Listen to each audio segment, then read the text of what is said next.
Good afternoon, everyone. My name is McGuire. I'm here to explain some ethical issues relating to climate and health. And as you can see on the screen, I will touch on rising sea level,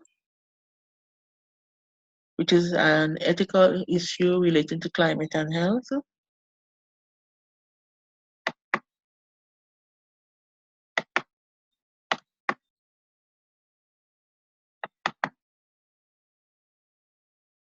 What is climate?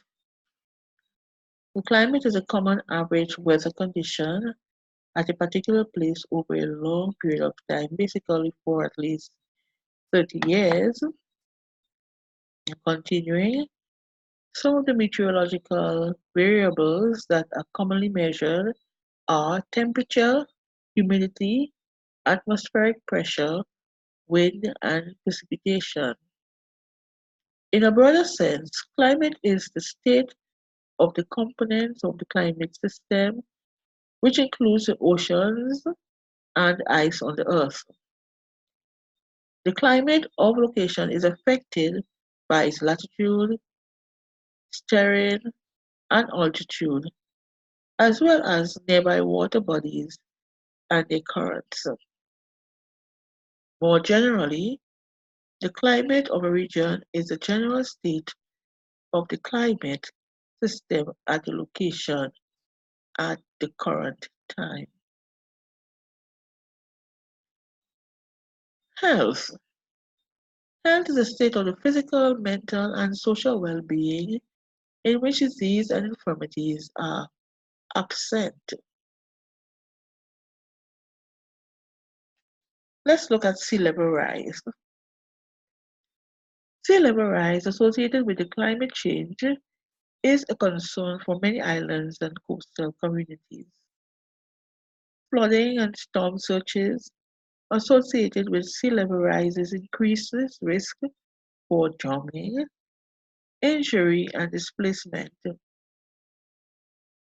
As you can see in the photo that is seen there, because of sea level rising, it brings rise to flooding.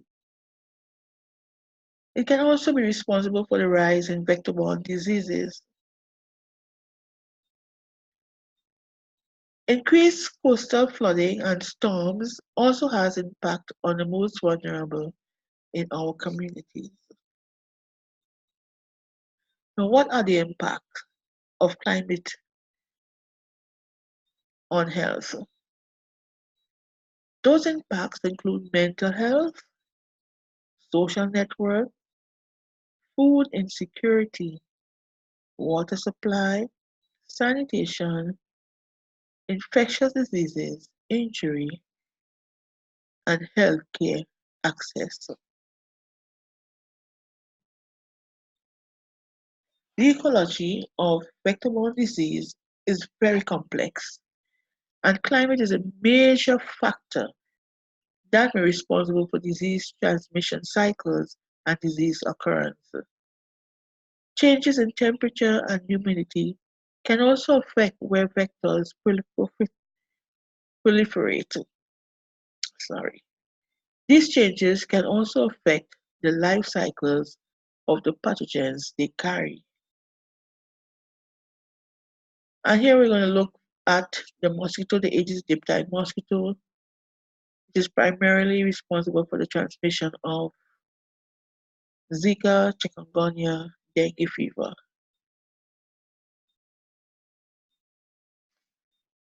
But we just narrow it down to the Zika virus.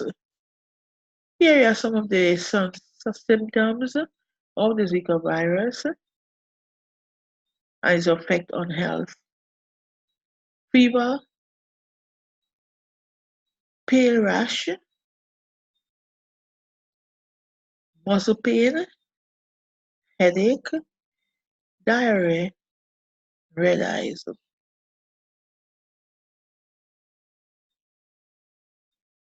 Climate change will influence human vulnerability to vector-borne disease by influencing the seasonality of the location of exposures to pathogens and vectors.